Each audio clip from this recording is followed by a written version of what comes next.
Good day, students.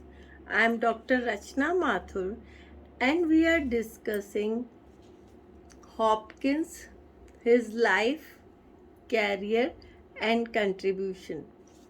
At the age of 44, Hopkins died of typhoid fever.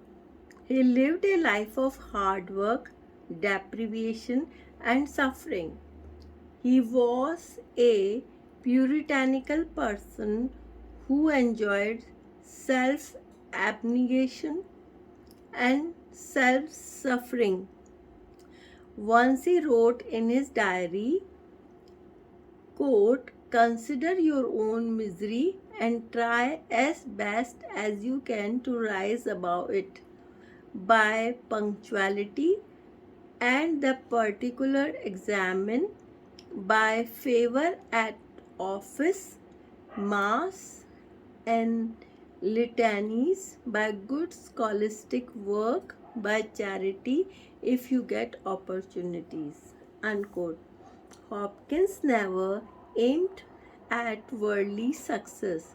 The deep religious strain in his character prevented him from seizing worldly success which appeared to be almost in his grasp. This is important. Hopkins never aimed at worldly success. The deep religious stain in his character prevented him from seizing worldly success which appeared to be almost in his grasp. The influences which shaped him should be clearly understood. Reference has already been made to the influence of Newman and Oxford movement. So, Newman and Oxford movement were the influences which shaped him. That his early model was D.G. Rossetti shows that he was influenced by pre-Raphaelite movement. So he was influenced by pre-Raphaelite movement. From 16 to 22, he essayed with skill the styles of many poets from Milton to Byron and Keats, Tennyson, Arnold, and Rossetti.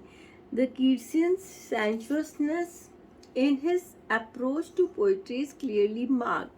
In fact, his poetry is the battleground between the Keatsian sensuousness and the sacramental view of nature, that nature abides as a handiwork of God. Hellenic intellectualism also had its hold on him in the early stages. The influence of the Welsh language, with its beauty of consonant chime and internal rhyme, called Kignigert, pronounced Kung Haneth, is also evident in his poetry. But much more than all these were the influence of the French philosopher Duns Scotus in the matter of idiosyncrasy and individualism, and of Saint Ignatius Loyal on Hopkins' theme and metaphor. Among his early poems of 1860 to 1868, quote unquote, "Heaven, Heaven," and "The Habit of Perfection" indicate the turn of the poet's mind and heart towards priesthood. Then followed, quote, "The 10 years itch," unquote, when he assiduously cultivated silence. Out of the pent up energy and tension were born the quote unquote wreck poems, "The Loss of Eurydice," "The Wreck of Dunshland," and some 10 other religious poems of 1876 to 1879. The poems of priesthood, 15 in number, dealing with the everyday experiences of the priest, belong to the years between 1879 and 1883. The wind hover, falling phonic rhythm, sprung and outriding, and pied beauty, Duns Scotus, Oxford, Felix Randall as Kingfishers are all sonnets of 1876 to 1883. From 1883 to 1889 came what are now called quote the terrible sonnets unquote dealing with the wreck of his own life, unfinished poems, fragments, light verse, translations, Latin and Welsh poems. Many in number are not accounted for. In spite of the terrible pathos, Hopkins' poetry as a whole gives the impression of strength, a strength which is often refined to delicacy. So, this is very important. In spite of the terrible pathos, Hopkins' poetry as a whole gives the impression of strength, a strength which is often refined to delicacy. Even in the poems of desolation, the note of heroic resistance or stoic acceptance or willing surrender to the higher necessity is a more marked than the tone of self-piety. I am repeating, even in the poems of desolation, the note of heroic resistance or stoic acceptance or willing surrender to the higher necessity is more marked than the tone of self-pity. He is the poet with quote plunge of far wonder and heavenward flight unquote. He is the poet with plunge of far wonder and heavenward flight. So remember this. He wanted a stronger rhetoric of English language, tried to capture the naked and the sinew of the English language. You will find him strange, if not obscure at first. He is the poet of many falls, as Bridges called him, because of his syntactical inversions, ellipses, parentheses, and violent packing of words into unexpected places.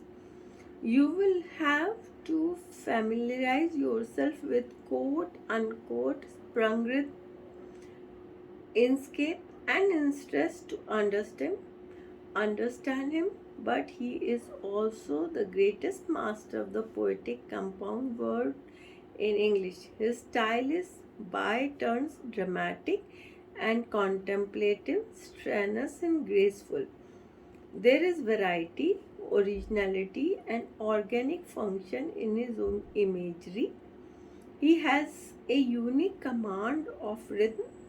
He was a master of the sonnet form, though both an innovator and preserver. He gave depth and spiritual power to everything he wrote. His poetry was the outcome of a tension between the creativity of the artist and the dedication of the priest.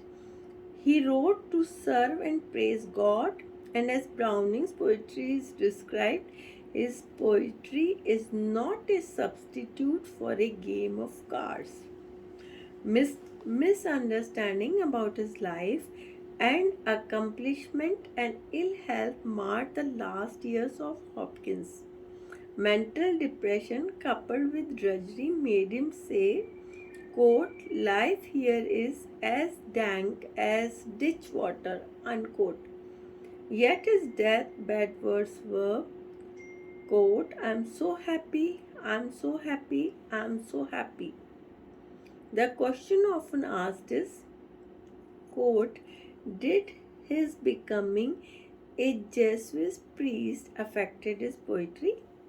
Quantitatively, there were restrictions, but qualitatively, it added to his absolute honesty, directness, passionate personal utterances and concentrated intensity.